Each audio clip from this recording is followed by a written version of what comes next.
Mövzumuz yer səthinin relyefidir. Başlayırıq dərsimizin izahına. Deməli, yer səthinin nahamarlıqları cəminə relyef deyilir. Relyefi yaradan iki qüvvə var, endogen və egzogen qüvvələr. Relyefi geomorfologiya elmi öyrənir. Geomorfologiya elmində fiziki coğrafiyanın ənənəvi sahəsinə aid olduğunu bilirik. Geomorfoloji xəritələrdə relyef formaları və tipləri təsvir edilir, bunu da bilirik. Deməli, endogen qüvvələr, daxili qüvvələr, egzogen qüvvələr, xarici qüvvələr. Endogen qüvvələrin təsirindən yaranan relyef formaları morfostrukturlar, egzogen qüvvələrin təsirindən yaranan relyef formaları morfoskulpturlardır. Deməli, morfostrukturlar dağarası çökəşliklər, vulkan, okean novları, vulkan kraterləri, qırışıq dağlar, adalar qövsü, antiklinallar, sinklinallar, qrabenlər, horslar, bunlar hamısı endogen qüvvələrin təsirindən yaranır. Morfoskulpturlar xarici, yəni egzogen qüvvələrdir. Qüvvələrin təsirindən yaranan relyef formalardır. Bunlara dalğaların fəaliyyətindən yaranan abrazyon terraslar, ardendasyon relyef formasına aid olan qobular, gətirmə konusları, yarğanlar, karst relyef formaları, antropogen amillər aiddir. Deməli, birinci başlayaq düzənliklərdən. Yer səthinin hamar sahələrinə düzənliklər deyilir. Düzənlikləri mütləq hündürlüyünə görə 3 qrupa bölürlər. Mütləq hündürlüyü 200 metrə qədər olan ərazilərdə formalaşan düzənliklərə ovalıqlar. Mütləq hündürlüyü 200 metrdən 500 metr arasında olan düzənliklərə yüksəkliklər. Mütləq hündürlüyü 500 metrdən yuxarıda olan düzənliklərə isə yaylalar deyilir.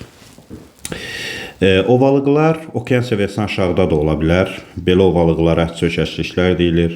Yer kürəsinin ən böyük ovalığı Amazondur, Mississippi'dir, Orinoco'dur, Amerika qitəsində La Plata'dır, Atlantik sahilidir, Meksika sahilidir.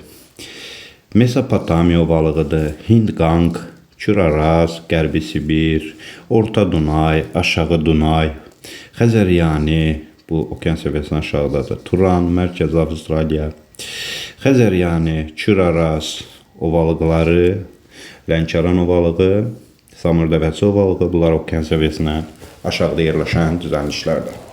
Yüksəkliklərdən Şərq Avropa düzənliyində olan Orta Rusiyadır, Volqa boyudur, Valdaydır, Stavropoldur, Dnepr boyu yüksəklikləri, Şimal Amerikada Lavrent yüksəkliyini, Asiyada Stanoboy yüksəkliyini stat çəkmək olar. Yaylalar da qeyd etdik ki, mütləq hündürlük 500 metrdən yuxarıda olan düzənliklərə yaylalar deyilir.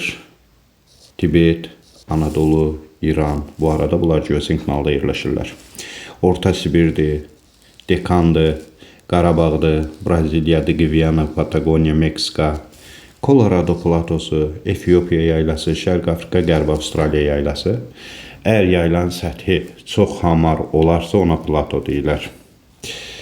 Gəldik düzənliklər mənşəyinə görə akkumulyativ düzənliklərə və denudasyon düzənliklərə bölünür. Akkumulyativ düzənliklər yer qabığının çökək sahələrində süxurların toplanması və səthin hamarlanması nəticəsində yaranan düzənliklərdir. Əsasən ovalıqlara aid akkumulyativ düzənliklərə. Hind-Qanq ovalığı, Kür-Araz ovalığı, Qərbi Sibir, La Plata və s. Denudasyon düzənliklər isə dağlıq ərazilərdə süxurların aşınıb, parçalanıb, dağılması, alçaq yerlərə aparılması nəticəsində onların yerində yaranır. Əsasən qədim kristallik süxurlardan ibarət olan yüksək ərazilərdə yaranan yaylalara aiddir. Məsələn, Qərbi Avstraliya, Braziliya, Dekan, Orta Sibir və s.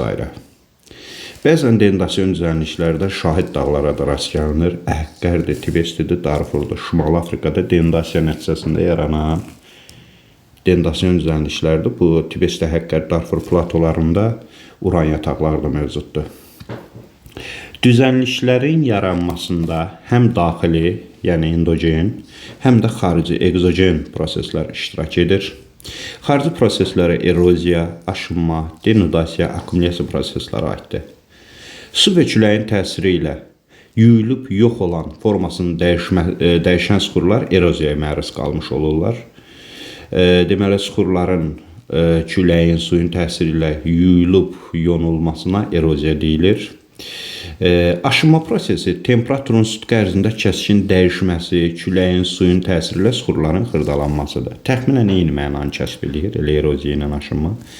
Aşınma nəticəsində iri qaya parçaları dağılaraq ovxalanır, xırdalanır, dənəvar hissəciklərə ayrılır, quma çevrilir. Parçalanmış süxurlarda külək, sular vasitəsilə başqa yerə aparılanda denudasiya olur. Gətirilmiş süxurların toplanması akkumulyasiya adlanır. Onu da yadımızda saxlayaq. Bax, burada süxur aşınır bir də. Denudasiya nəticəsində gətirilir. Akkumulyasiya nəticəsində nə olur? Toplanılır. Bunu da yadımızda saxlayaq. Gələk dağlara. Dağlar nədir? Yer səthinin əsas relyef formalarından biri olan dağlar qurunun 40%-dən çox hissəsini əhatə edir. Zirvəsi, yamacı, ətəyi aydın nəzərə çarpan mütləq hündürlüyü daha çox olan relyef formasına, 200 metrdən çox olan relyef formasına dağ deyilir. Dağları həm mənşəyinə, həm yaşına görə, həm də hündürlüyünə görə qruplaşdırılır. Mənşəyinə görə dağlar tektonik və vulkanik dağlara bölünür. Tektonik dağlar özləri, vulkaniki burada qeyd eləməyim biraz düz olmadı. Tektonik dağlar bölünür. Qırışıq dağlar, faylı və qırışıq faylı dağlar. Qırışıq dağlar bütün cavan dağlar qırışıq dağlardır. Seysmik zonalarda süxurlayların sıxılması nəticəsində yaranır. Məsələn, Şimali və Cənubi Amerikanın qərbindəki Kordilyeran dağları, Alp-Himalay dağ sistemində yerləşən bu Pirineydir, Apenindir, Balkandır, Alpdir, Karpatdır, Qafqazdır, Pontdur, Tavırdır, Aydındır, Hindquşdur, Qaraqorumdur, Himalaydır və s. Afrikadakı Atlas dağları qırışıq dağlardır. Bu Atlas dağları Alp-Himalay dağ sisteminin ən ucqar qərb nöqtəsidir. Bunu da yadımızda saxlayaq. Alp-Himalay dağ sisteminin ən ucqar qərb nöqtəsi məhz Atlas dağlarıdır. Yadda saxlayaq. Deməli, qırışıq dağlara bütün cavan dağlara aiddir. Qırışıq faylı dağlar seysmik fəallığını tamamilə itirməmiş ərazilərdə yaranır. Məsələn, Tianşan, Altay, Sayan dağları. Belə ki, bu dağlar dağ əmələ gəlmə mərhələsində dediyimiz kimi Paleozoy erasında yaranır, Kaledon Hertzin qırışıqlığında. Kaynozoy erasında yenidən fəallaşmaya məruz qalırlar. Faylı dağlar isə seysmik zonalardan kənarda yerləşən zəif parçalanmış ərazilərdəki qədim dağlardır. Kapdır, Əjdahadır, Uraldır, Appalaşdır, Skandinaviyadır, Böyük Su Ayrıcıdır və s. Deməli, qırışıq dağlar cavan dağlar, faylı dağlar qədim dağlar, qırışıq faylı dağlar yenidən fəallaşan dağlar. Baxın, qırışıq dağların zirvələri şiş uclu olur. Faylı dağlar yaşlı olur, hamar olur da görürsünüz. Qırışıq faylı dağlar qədim olub yenidən fəallaşmaya məruz qalan dağlardır. Vulkanik dağlar bəzən bu dağlar vulkanların fəaliyyəti nəticəsində yaranır. Nisbi hündürlüyünə görə keçən dərsdə dedik, ən yüksək vulkanik dağ Havay adalarındakı Mauna Kea dağı da 10.040 metr. Başqa Elbrusdur, Kazbekdir, Savalandır, Vezuvetna vulkanlardır, Kamerundur, Cotopaxidir. Bunlar da vulkanın fəaliyyəti nəticəsində yaranan dağlardır. Şimali Amerikada yerləşən Yellowstone dünyanın super vulkanı hesab olunur. Yellowstone vulkanı yatmış vulkandır. Vulkanın altında nəhəng magma ocağı var. Bu ocağın dərinliyi 9 kilometr, eni 60 kilometr, uzunluğu isə 80 kilometrə çatır. Vulkan o qədər nəhəngdir ki, onun konusu belə yoxdur. Burada magma daim hərəkət edir, zəlzələlər törədir. Vulkanın kraterində çoxlu sayda geyzerlər və termal sular var. Alimlər hesab edirlər ki, Yellowstone'un püskürməsi yer kürəsində atmosferin, relyefin, canlı aləmin və iqlimin dəyişməsinə səbəb ola bilər. Qeyd edək ki, Yellowstone vulkanı yatmış vulkan hesab olunur. Dağın elementlərinə fikir verək. Dağın elementləri. Dağın ən hündür nöqtəsinə biz zirvə deyirik. Görsən, bu da zirvədir. Bu da zirvədir. Qədim dağlarda aşınmaya çox məruz qaldıqları üçün onların zirvələri hamardır. Amma şiş uclu zirvələr cavan dağlarda pik adlanır. Sıra dağların ən hündür hissələrinə dağ yalı deyilir. Bunu da qeyd etmişik. Bir-birinin ardınca uzanan dağlara, zincir kimi uzanan dağlara sıra dağlar deyilir. Sıra dağlarda nisbətən az yüksəkliyə malik, keçid üçün əlverişli olan hissələrə aşırım deyilir. Məsələn, Azərbaycanda Ömər aşırımı var, Ağsu aşırımı var, Biçənək aşırımı var, Salavat aşırımı var. Zod aşırımı var. Aydındır, bunlar hamısı sıra dağların nisbətən az yüksəkliyə malik olan, keçid üçün əlverişli olan hissələrinə deyiləcək. Bunu da yadımızda saxladıq. Bundan başqa sonra var ətək. Dağın ən alçaq hissəsinə bax, bu hissələr ətəkdir. Görürsünüz, bu hissələr ətəkdir. Dağın ən aşağı və düzənliyə qovuşan hissəsinə ətək deyilir. Yamacı isə zirvə ilə ətək arasında qalan bu meyilli sahəyə deyilir. Yaxşımı? Mütləq yüksəkliyinə görə dağlar, Dədə-babadan biz deyirdik alçaq dağlar, orta dağlar, yüksək dağlar. Alçaq dağlar minə qədər buna deyirdik Bozdağdır, Çoban dağdır, Torağaydır. Orta hündürlüklü dağlar məsələn Uraldır, Kırımdır. Hündür dağlar da Pamirdir, Karpatdır, Alp və s. Hündürlüyü 1000 metrə qədər alçaq, 1000-dən 2000-ə qədər orta, 2000-dən yuxarı yüksək dağlar idi. Amma dağların hündürlüyünə dair belə bir qayda da var. Alçaq dağlar 1000 metrə qədər, orta hündürlüklü dağlar 1000-2500 metr arası, yüksək dağlar 2500 metrdən yüksək olur. Dağları fərqləndirən xüsusiyyətlərindən biri onların yaşıdır. Yaşına görə dağlar cavan dağlar olur. Yaşı təqribən 60-50 milyon il arası olan dağlar. 200-300 milyon il olan dağlar isə qədim dağlardır. Dağlar zaman keçdikcə ekzogen qüvvələrin təsiri ilə aşınır. Onların yerində bərk süxurlardan ibarət olan relyef formaları yaranır ki, bunlara biz şahid dağlar dedik. Bu dağlar cəlbedici görünüşə malik olur. Onlara əsasən hündürlüyü çox olan düzənliklərdə rast gəlmək olur. Məsələn, Braziliyada şəkərbaşlar və ya kəllə qəndlər Braziliya yaylasında yerləşir. Dağların hündürlüyü. Avropa qitəsindəki dağ zirvələri, məsələn, Böyük Qafqaz zirvəsində Elbrus zirvəsi 5642, Alp dağlarında Mont Blanc zirvəsi 4807, Pirine yarımadasındakı Əndəlüs dağlarında 3478 metr, Pirineyin özü Aneto zirvəsi 3404 metr, Karpat dağlarında Gerlochovskaya şis 2655 metr, Skandinaviya dağlarında Qalxı Pikken 2469 metr, Apennin dağları 2912 metr. Himalay Asiya qitəsində. Himalayda Everest və ya Jomolungma 8848, Karakorum dağlarında Çogori zirvəsi və ya K2 zirvəsi 8611, Pamir dağlarında Çində Konqur zirvəsi 7719, Tacikistanda İsmail Somoni piki 7495, Hindquşda Triçmir 7708, Pamirdə Somoni piki 7495, Tianşanda Qələbə piki 7439, Kunlun silsiləsi 7167, Louis Shan, Elbrus silsiləsi, Dəmavənd zirvəsi 5604 metr, Ağrı dağ 5165, Zagros 4548, 4409 da deyirlər. Altayda Beluxa 4506, Kiçik Qafqaz dağları 4090, Sayanda 3491, Kopet dağda 3191. Afrikada Kilimanjaro 5895, Kenya vulkanı 5199 metr, Efiopiya yaylasında rastlaşan 4620, Atlasda Tuqqal 4165, Əjdaha dağları 3482 metr, Tibesti 3415, Darfur 3088, Əhəqqəri yaylası 2918. Digər materiklərdən üzə zirvələr, Ant dağlarında Aconcagua zirvəsi 6959 metr. Kordiliyerdə Denali və ya Makkilin 6194, Antarktidada birinci olması 5140, Kordiliyer dağlarının şərq ətəkləri Mezoida yaranan qayalı dağlar,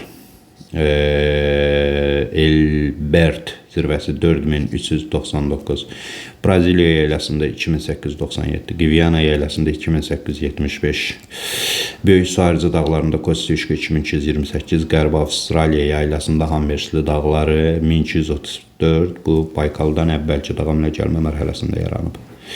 Sonra bu zirvələrdir.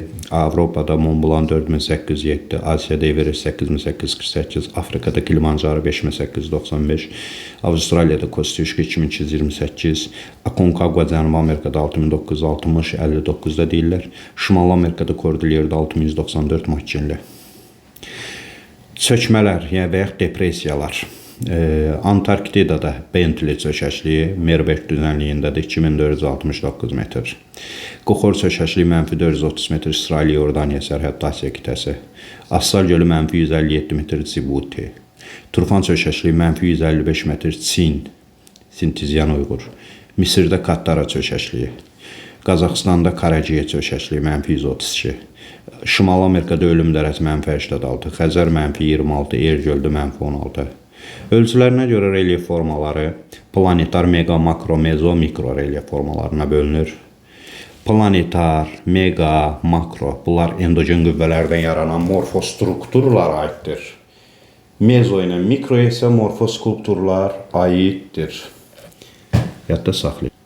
İndi gəlin bunların izahını verək. Demək, planetar relyef formalarının ölçüləri daha böyük olur, planetar səviyyədə olur. Bura aiddir materiklər, okeanlar, orta okean dağ silsilələri, Ant-Kordilyer, Alp-Himalay kimi dağ sistemləri. Mega relyef formaları planetar relyef formalarının tərkib hissələridir. Belə ki, məsələn, Ant-Kordilyer dağ sistemindəki Ant dağları, Kordilyer dağları, Alp-Himalaydakı Alpdir, Qafqazdır, Himalaydır, geniş Tian-Şan dağlardır, geniş düzənliklərdə Mezopotamiya ovalığıdır, Braziliya yaylasıdır. Bura Kür-Araz ovalığını ümumi qeyd etmək olar. Aydındır. Sonra makro relyef formaları meqanın tərkibindədir. Məsələn, Qafqaz dağlarında Böyük Qafqazda Baş Qafqaz silsiləsidir, Yan silsilədir, Qov dağdır, Niyal dağdır, Kiçik Qafqazda Murov dağ silsiləsidir, Qarabağ vulkan kəyləsidir və s. Kür-Araz ovalığının tərkibində Muğan düzdür, Şirvan düzüdür. Əlavədən Şollar düzdür, Lənkəran ovalığıdır, Qarabağ silsiləsidir. Bunlar hamısı makro relyef formalardır. Mezo, mikro egzogen qüvvələrin təsirindən yaranır. Çay dərəsidir, kanyonlardır, trok dərələrdir, morenlərdir, yarğanlardır, qobulardır, moren tərələrdir. Mikrolar isə daha kiçik olanlar, karskıflardır, barxandır, düyümdür. Deməli, biz nə dedik? Morfostrukturdan endogen proseslərin hesabına yaranan relyef formalarıdır və bunlara planetar, mega, makro, morfoskulpturları isə digərlərə aiddir. Egzogen relyef formaları küləyin fəaliyyəti, məsələn, eol, defilyasyon relyef formalarının yaranmasına səbəb olur. Buzlağın fəaliyyəti, egzorasiya, daima xarlar heç, abraziya dalğaların fəaliyyəti, yeraltı suların fəaliyyəti, quraq ərazilərdə ahır dendasan relyef formaları yaranır, defilyasiyadan yaranır barxan, duyun, qum təpələri və tirələri. Buzlağın fəaliyyətindən yaranır morenlər, karlar, sirklər, trok dərələri. Daima xardan deltadır, estuaridir, kanyondur, terrasdır, meandırdır, astanadır, şəlalədir. Fiord, Dalmasiya, şixir. Bunlar abraziya nəticəsində. Burada abraziyan düzənliklər və dəniz terrasları da yaranır. Yeraltı sulardan yaranır sürüşmələr, karskıfları və mağaraları. Ayrı dendasan relyef formaları yarğandır, qobudur, şırımdır, berlentdir. Defilyasyon relyef formaları. Bu relyef formalarına barxan, duyun, qum, təpə və tirələr aiddir. Küləyin fəaliyyətindən yaranır. Əsasən səhralarda külək bir istiqamətdə əsərsə barxan yaranar, bir istiqamətdə. Hündürlüyü 30 metrə çatar. Külək ən azı iki tərəfdən əsirsə bu zaman duyun yaranır. Aydın oldu, duyun yaranır. Duyuların hündürlüyü daha çox olur, 100 metrə çatır. Defilyasiya eol, relyef formalarının ən çox yayıldığı ərazilər səhra və yarım səhra ərazilərdir. Şimal Afrika, Ərəbistan yarımadası, Turan ovalığı, Qobi səhrası, harada səhra görürsünüzsə orada küləyin fəaliyyəti bir mənalı şəkildə qaçılmazdır. Buzlaq relyef formalarına trok dərələri, moren, kar, sirk aiddir. Ən çox yayıldığı ərazilər soyuq ərazilər. Şərq Avropa, Kola yarımadası, Taymır, Hudzon körfəzi ətrafı, Almaniya Polşa ovalığı, Argentina, Çilinin cənubu və s. Buzun dağ yamacında yaratdığı dərə trok dərəsi adlanır. Bu dərənin dibi hamar, yamacları dik olur. Buzlaq dağdan qopub gələndə o dərəni yaradır, ona deyirlər. Trok dərə ilə buz hərəkət edir. Buz dağın suxurlarını özü ilə aşağı hissəyə gətirib çöktürür və bu çökmədən nə yaranır? Morenlər yaranır.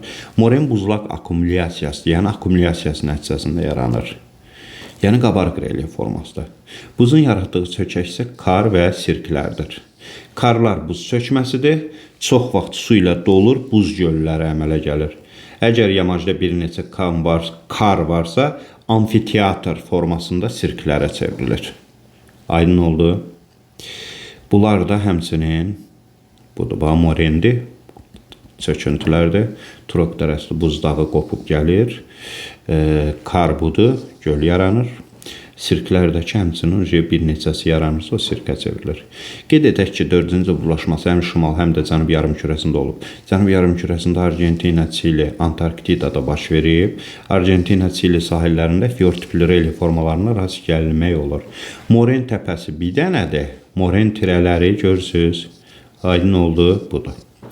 Daima xarlığın yaratdığı relief formalarına deltadır, gətirmə konsudur, estuaridir, terrasdır, kanyondur, astanadır, meandırdır, şəlalədir. Delta çay mənsəbində çayın çoxlu qollara ayrılmasıdır. Bu zaman çayın qarşısını çöküntülər örtür, su məcbur olur, qollara ayrılıb, mənsəbdə başqa yerdən suyu mənsəbə aparsın.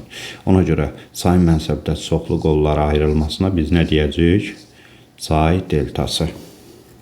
Gətirmə konsu, çay dağdan düzənliyə çıxdığı yerdə çöküntünün toplanmasıdır.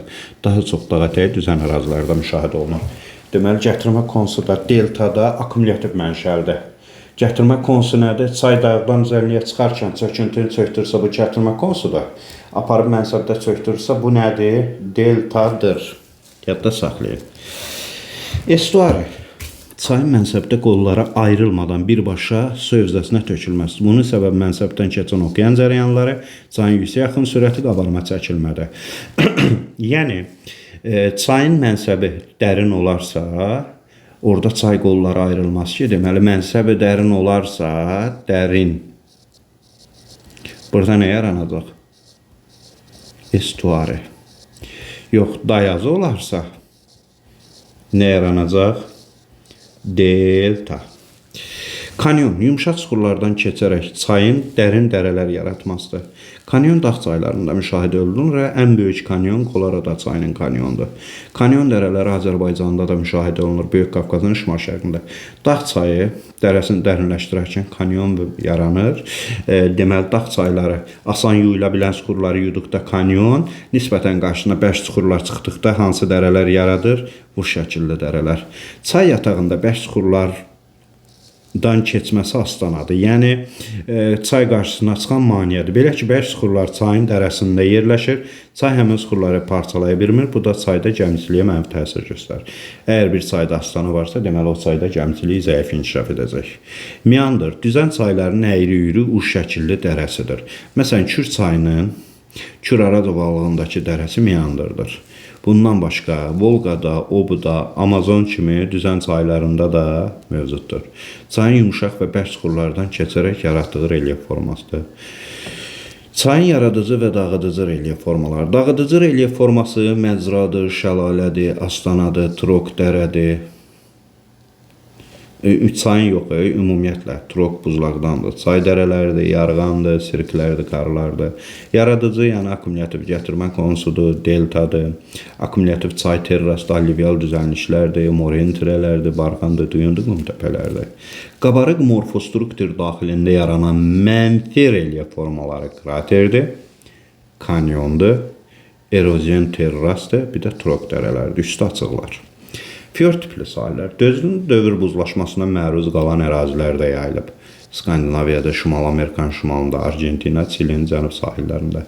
Buzlaşma zamanı trok dərələr formalaşıb, buzlaq əriyəndən sonra isə bu dərələrdə okean yaxud dəniz suyu ilə dolaraq ensiz uzun körfəzlərə çevrilib ki, buna fiordlar deyilir. Ən məşhur fiord Norveçdə Sogne fiordudur. Dalmasiya tipli sahillər. Bu tip sahil formaları daha çox Adriatik dəniz sahillərində Xorvatiyada geniş yayılıb. Dalmasiya tipli sahil formaları qitəyə paralel uzanan adalardan ibarətdir. Nə vaxtsa bu adalar qitənin bir hissəsi olub, sonra tektonik çökmə baş verib bu ada.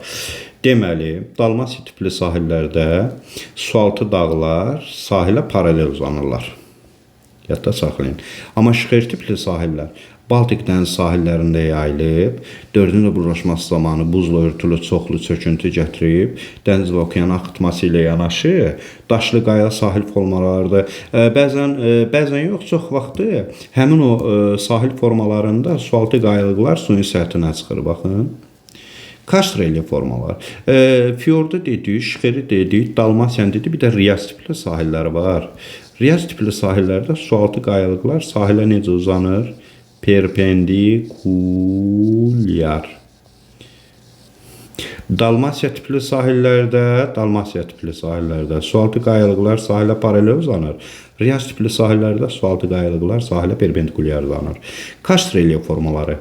Eroziyanın təsiri ilə yer səthində müxtəlif relyef formaları yaranır. Məsələn, yeraltı sular. Suda həll olan çuxurları, əhəng daşıdır, cipsdir, dolomitdir, yuyaraq boşluqlar, yəni nələr yaradır, mağaralar yaradır. Bunlara karst mağaralar deyilir.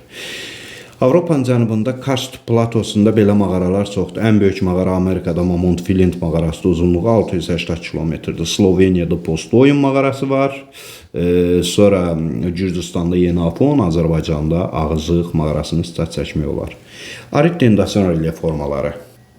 Bu relyef formalarına quraq iqlimə malik olan ərazilərdə müvəqqəti axarların təsiri ilə yaranan relyef formaları aiddir.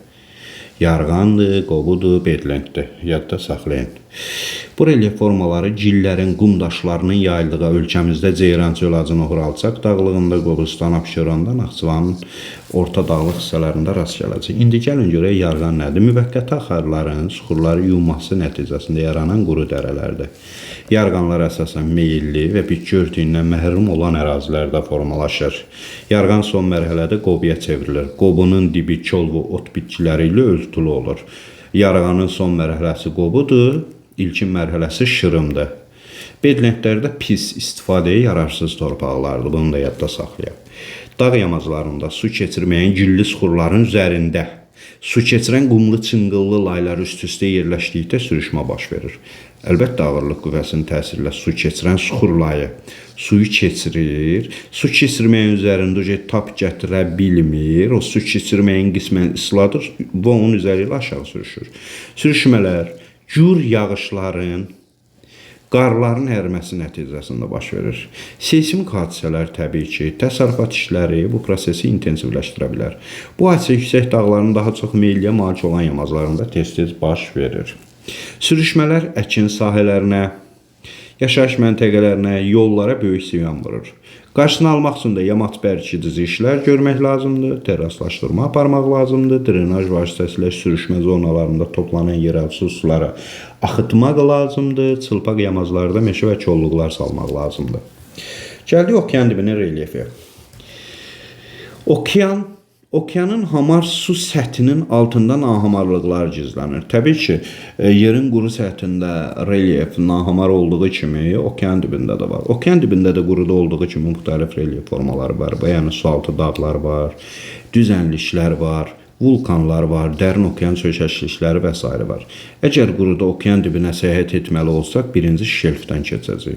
Şelf nədir? Dərinliyi okean dibinin nisbətən hamar hissələridir. Dərinliyi 200 metrə qədər olan materik dayıcılıqlardır.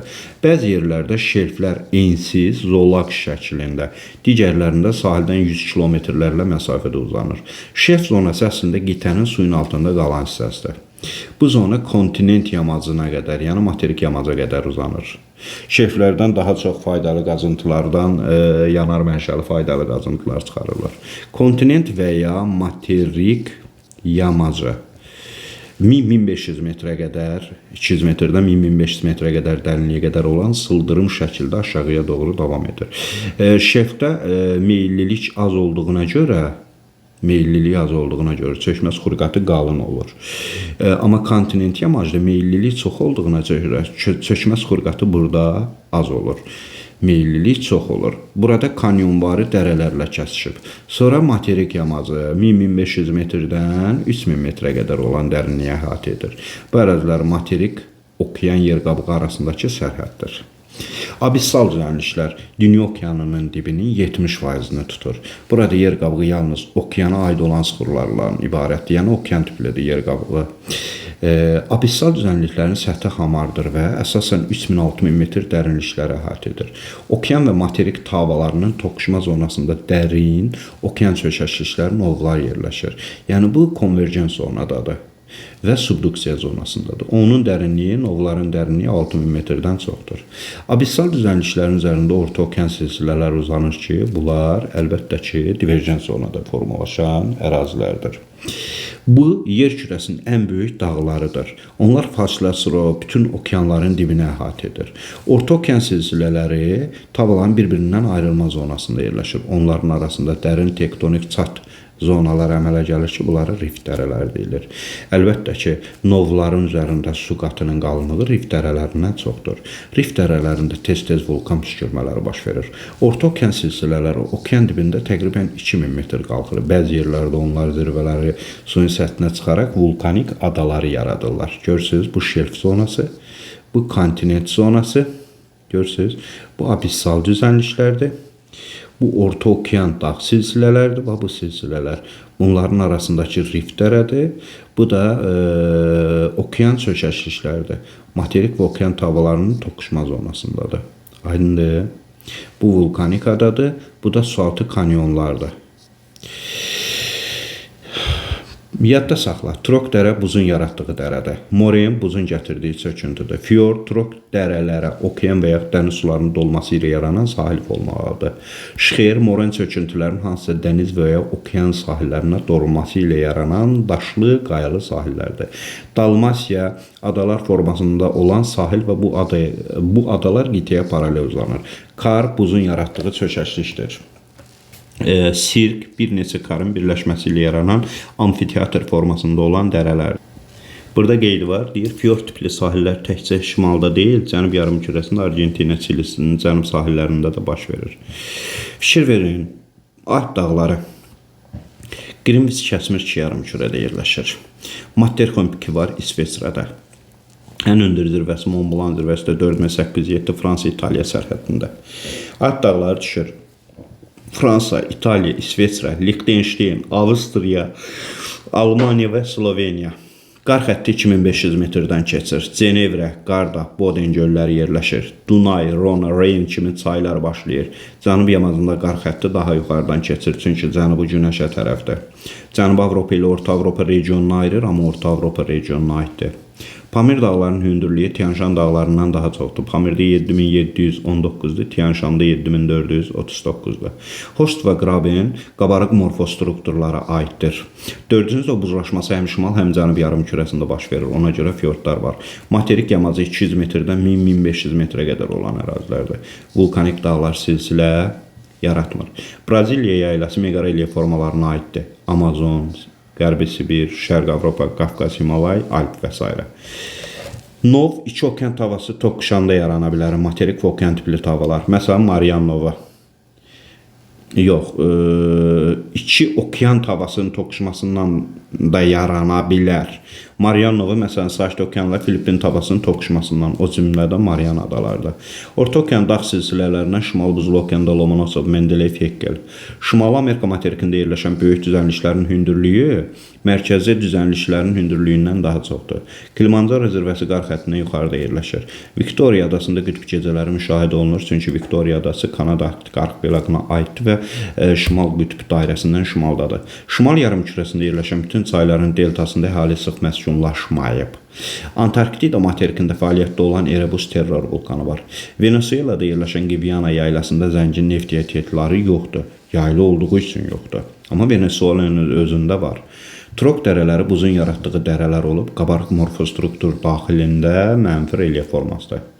Əgər yerin xəyali orbit müstəvisinə 60 dərəcə meyilli olsaydı, bu zaman tropik çevrəsinin uzunluğu qısalardı. Çünki tropik 30-dan keçərdi və ekvatordan qütblərə doğru biz bildik paralellərin uzunluqları azalır. Əgər əvvəl 23.5-dən keçirsə, indi 30-dan keçirsə, tropikin uzunluğu azalmadı.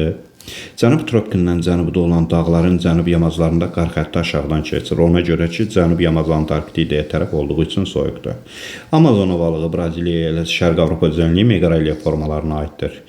Eyni miqyaslı iki ərazidən həqiqi sahəsi böyük olan divarda daha böyük sahə tutur. Viktoriya adası Elsmir adasından daha cənubda yerləşir. Avstraliyanın ucqar qərb şərq nöqtələri mülayim şiqlanma qurşağında yerləşirlər, yəni cənub tropikindən cənubdadırlar. Dünyanın nisbi hündürlüyünə görə ən hündür dağı Mauna Kea 10.020, mütləq hündürlüyünə görə Zomolungmadır. Balkan yarımadası boyu şimaldan cənuba doğru Dinar dağları uzanır. Qərbi Sibir ovalığı Ural dağları ilə Yensey çayı arasındadır. Amma Ural dağları Şərq Avropa düzənliyi ilə Qərbi Sibir ovalığını ayırır. Orta Sibir yaylası Yenisey ilə Lena çayı arasındadır. Deməli, Qərbi Sibir ovalığı Ural dağları ilə Yenisey çayı arasındadır. Qərbi Sibir ovalığı. Orta Sibir yaylası Yenisey ilə Lena çayı arasındadır. Pabdan ovalığı Alp dağları ilə Apennin dağları arasındadır. Böyük Çin düzənliyi Xuanxe-Yansız çayları arasındadır. Ant dağları Naska tavası ilə sıxılmadan yaranıbdır. Cənubi Amerikan sıxılmasından. Venezuelanın ekvator xətti kəsmir.